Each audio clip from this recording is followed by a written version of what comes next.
Hi అందరికీ welcome back to Anuprasad vlogs. ఈరోజు ఈ వీడియోలో మేము వినాయక చవితి పండుగ రోజు ఎన్ని టైప్స్ ఆఫ్ వినాయకులను చూసామో ఈ వీడియోలో మీకు చూపిస్తాను, చూసేయండి. అదేవిధంగా నేను ఇప్పటివరకు చేసుకున్న వరలక్ష్మి వ్రతం పండుగలన్నీ కూడా కొన్ని క్లిప్స్ ఉంటే అవి కూడా యాడ్ చేశాను. ఎండింగ్ వరకు చూసేయండి మిస్ కాకుండా. వినాయక చవితి పండుగ రోజు పూజ అంతా చేసేసుకొని సరదాగా బయటకు వెళ్ళాం వినాయకులందరినీ చూద్దామని. చాలా రకాల వినాయకులు పెట్టారు కదా, కోటి లింగాలతో వినాయకుడు, సిల్వర్ వినాయకుడు, లక్ష సారీస్తో వినాయకుడు, ఇలా అన్నీ చూద్దామని వెళ్ళాం. కానీ వెళ్ళిన తర్వాత అర్థమైంది క్రౌడ్ అయితే మామూలుగా లేదు. ఖచ్చితంగా ఆ క్రౌడ్ని అవాయిడ్ చేయాలంటే 1 వీక్ తర్వాత వెళ్ళడమే బెటర్. మేమైతే కోటి లింగాలతో వినాయకుడిని చూశాక ఇంకా ఫిక్స్ అయిపోయాం, మిగతా వినాయకుల దగ్గరికి నెక్స్ట్ వీక్ వెళ్ళడమే బెటర్ అని చెప్పేసి. క్రౌడ్ అంతుంది, అందుకనే మిగతా వినాయకుల దగ్గరికి నెక్స్ట్ వీక్ అయితే వెళ్ళాం. ఈ వీడియోలో చూపిస్తున్న వినాయకులందరినీ మనం ఫొటోస్లో వీడియోస్లో చూడడం కంటే లైవ్లో చూస్తే చాలా బాగున్నాయి అన్నీ కూడా. ఎక్స్పీరియన్స్ అయితే చాలా బాగుంటుంది. మీలో కూడా ఎంతమంది వెళ్ళారో నాకు కమెంట్ చేయండి. మేమైతే పండుగ రోజు ఓన్లీ కోటిలింగాలతో చేసిన వినాయకుడి దగ్గరికే వెళ్ళాం. ఆ రష్ చూశాక ఇంకా నెక్స్ట్ వీకే వెళ్ళాం మిగతా వినాయకుడిని చూడడానికి. సిల్వర్ వినాయకుడు, ఇంకా లక్ష సారీస్తో చేసిన వినాయకుడిని, ఇంకా నవధాన్యాలతో కూడా చేశారు. ఆ వినాయకుడు కూడా చాలా బాగున్నారు.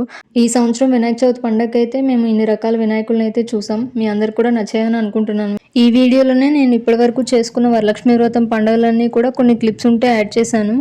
ఇదైతే నా ఫస్ట్ వరలక్ష్మి వ్రతం పెళ్ళయ్యాక.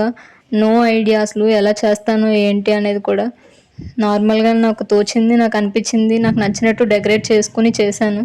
కానీ సింపుల్గా డీసెంట్గా చాలా బాగా వచ్చింది. నేను ఫస్ట్ టైం చేసుకున్నా సరే వరలక్ష్మి వ్రతం అన్నీ బాగా కుదిరాయి. కలసం, ప్రసాదాలు అవన్నీ నీట్గా సర్దడం అవన్నీ కూడా సింపుల్గా. ఈ విధంగా నేనైతే ఫస్ట్ టైం వరలక్ష్మి వ్రతం చేసుకున్నాను. ఈ పండగకి నాతో పాటు నా చిన్న చెల్లి కూడా ఉంది, మా బాబాయ్ కూతురు. తను ఈ పండగకి నాతో పాటే ఉంది ఇంట్లో. తనే నాకు చిట్టి ముత్తైదు అన్నమాట. తన పేరు హన్విక దేవరా. చాలా క్యూట్గా ఉంటుంది. ఇప్పుడు చాలా హైట్ అయిపోయింది. ఇలాంటి వ్రతాలు ఏవైనా చేసేటప్పుడు మనం ఎంత భక్తి శ్రద్ధలతో చేస్తున్నాం అనేది చాలా ఇంపార్టెంట్. ఎందుకంటే మన మనసంతా ప్రశాంతంగా ఉంచుకొని మనం ఎంత భక్తితో చేస్తే మనకు కూడా అంతే మంచి జరుగుతుంది. వరలక్ష్మి వ్రతం పండుగ అంటే నాకు చాలా ఇష్టం.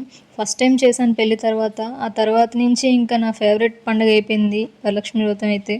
ఇంకా ప్రతిసారి ఆ సీజన్ వచ్చిందంటే ఫుల్గా శుభ్రాలు చేసేసుకోవడం, పండగకి కావాల్సిన సామాన్లన్నీ కొనుక్కోవటం, అవన్నీ చేస్తుంటే నాకు చాలా హ్యాపీగా అనిపిస్తుంది. నాకు తెలిసి వరలక్ష్మి వ్రతం పండుగ అంటే అమ్మాయిలందరికీ one of the favourite festival అనే అనుకుంటున్నాను. ఏ విషయంలో అయినా సరే ఎక్స్పీరియన్స్ పెరిగే కొద్దీ ఆటోమేటిక్గా ఐడియాస్ వచ్చేస్తాయి. ఏ విధంగా చేస్తే బాగుంటుంది, ఎలా చేస్తే బాగుంటుంది అనే క్లారిటీ అయితే ఉంటుంది. అలా నేను ఫస్ట్ టైం చేసుకున్న వరలక్ష్మి వ్రతంకి, సెకండ్ టైం చేసుకున్న వ్రతానికి, థర్డ్ టైంకి వచ్చేటప్పటికి నాకు చాలా ఐడియాసే యాడ్ అయ్యాయి. ఫస్ట్ సెకండ్ కూడా నేను ఇలా చేయొచ్చు, కానీ నాకు అప్పుడు అంత ఐడియా అయితే లేదు. అమ్మవారికి బ్యాక్గ్రౌండ్లో ఉన్న ఆ పూలదండ అయితే మా ఇంట్లో ఎప్పటి నుంచో ఉంది. కానీ నేను ఫస్ట్ టైం వరలక్ష్మి వ్రతం చేసేటప్పుడు ఆ పూలదండని ఏదైనా విధంగా యూజ్ చేద్దాం, ఏదైనా బ్యాక్గ్రౌండ్లో డెకరేషన్ చేద్దాం అనే ఐడియా కూడా నాకు రాలేదు. అందుకే అంటున్నాను ఎక్స్పీరియన్స్ పెరిగే కొద్దీ ఆటోమేటిక్గా ఐడియాస్ వచ్చేస్తాయని. ఇలా పూజ విషయంలోనే కాదు, ఏ విషయంలో చూసుకున్నా సరే మీరు గమనించుంటే బాగా ఎక్స్పీరియన్స్ పెరిగే కొద్దీ ఆటోమేటిక్గా ఐడియాస్ వచ్చేస్తాయి. అది ఏ విషయమైనా అవ్వచ్చు. నేనైతే ఈరోజు పూజ విషయాన్ని ఎగ్జాంపుల్గా తీసుకున్నాను అంతే. ఇంతకీ అమ్మవారు మీ అందరికీ నచ్చారా? నచ్చితే ఖచ్చితంగా కమెంట్ చేయండి. ఇప్పుడు మీరు చూస్తున్న వీడియో అయితే డైలీ ఇంట్లో చేసుకున్న పూజ వీడియో. బాగుందని మీ అందరు కూడా చూపిద్దామని నార్మల్గా పెట్టాను. మందార పూలతో దేవుళ్ళని అలంకరిస్తే చాలా నిండుగా కనిపించారు. అందుకే మీ అందరితో కూడా షేర్ చేయాలనిపించి పెట్టాను. మీకు నచ్చిందనే అనుకుంటున్నాను. నచ్చితే ఖచ్చితంగా వీడియో స్కిప్ చేయకుండా ఎండ్ వరకు చూడండి. మీరు చేసే సపోర్ట్ వల్లే నాకు ఇంకా మంచి వీడియోస్ చేయాలనే ఇంట్రెస్ట్ వస్తుంది. నేను పెట్టే వీడియోస్ అన్నీ మీకు నచ్చుతున్నాయని అనుకుంటున్నాను. నచ్చితే ఖచ్చితంగా నా ఛానల్ని సపోర్ట్ చేయండి. లైక్ చేసి, షేర్ చేసి, సబ్స్క్రైబ్ చేసుకోండి.